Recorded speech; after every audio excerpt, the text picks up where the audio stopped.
بسم اللہ الرحمن الرحیم۔ السلام علیکم۔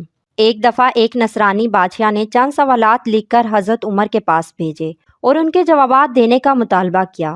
پہلا سوال، ایک ماں کے شکم سے دو بچے ایک دن ایک ہی وقت پیدا ہوئے، پھر دونوں کا انتقال بھی ایک ہی دن ہوا۔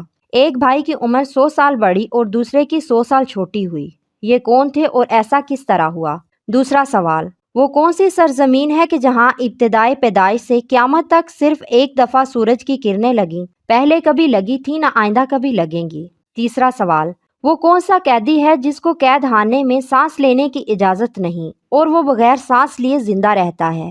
چوتھا سوال، وہ کون سی قبر ہے جس کا مدفون بھی زندہ اور قبر بھی زندہ، اور قبر اپنے مدفون کو سیر کراتی پھرتی تھی، پھر قبر سے باہر نکل کر کچھ عرصہ زندہ رہا اور وفات پائی؟ حضرت عمر نے حضرت عبداللہ بن عباس کو بلایا اور فرمایا کہ ان سوالات کے جواب لکھ دیں۔ پہلا جواب، جو دو بھائی ایک ہی دن ایک ہی وقت پیدا ہوئے اور دونوں کی وفات بھی ایک ہی دن ہوئی اور ان کی عمر میں 100 سال کا فرق تھا، یہ بھائی حضرت عزیر اور حضرت عزیز تھے۔ یہ دونوں بھائی ایک ہی دن ایک ہی وقت ماں کے بطن سے پیدا ہوئے، ان دونوں کی وفات بھی ایک ہی دن ہوئی، لیکن بیچ میں حضرت عزیر کو اللہ تعالیٰ نے اپنی قدرت کاملہ دکھانے کے لیے پورے 100 سال مارے رکھا، پھر 100 سال کے بعد اللہ تعالیٰ نے زندگی بخشی۔ سورہ آل عمران میں یہ ذکر موجود ہے۔ وہ گھر گئے، پھر کچھ عرصہ مزید زندہ رہ کر رحلت فرمائی۔ دونوں بھائیوں کی وفات بھی ایک دن ہوئی، اس لیے حضرت عزیز کی عمر اپنے بھائی سے چھوٹی ہوئی اور حضرت عزیر کی عمر 100 سال بڑی ہوئی۔ دوسرا جواب، وہ زمین سمندر کی کھاڑی کلزم کی تہ ہے کہ جہاں فرعون مردود غرق ہوا تھا۔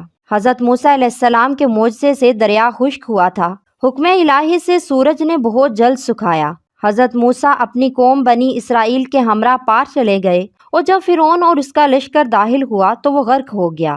اس زمین پر سورج کی کرنیں ایک دفعہ لگیں، پھر قیامت تک کبھی نہ لگیں گی۔ تیسرا جواب، جس قیدی کو قید خانے میں سانس لینے کی اجازت نہیں اور وہ بغیر سانس لیے زندہ رہتا ہے، وہ بچہ ہے جو اپنی ماں کے شکم میں قید ہے۔ خداوند تعالیٰ نے اس کے سانس لینے کا ذکر نہیں کیا اور نہ وہ سانس لیتا ہے۔ چوتھا جواب، وہ قبر جس کا مدفون بھی زندہ اور قبر بھی زندہ۔ وہ مدفون حضرت یونس علیہ السلام تھے اور ان کی قبر مچھلی تھی جو ان کو پیٹ میں رکھے جگہ جگہ پھرتی تھی، یعنی سیر کراتی تھی۔ حضرت یونس علیہ السلام اللہ تعالیٰ کے حکم سے مچھلی کے پیٹ سے باہر آ کر کچھ عرصہ تک حیات رہے، پھر وفات پائی۔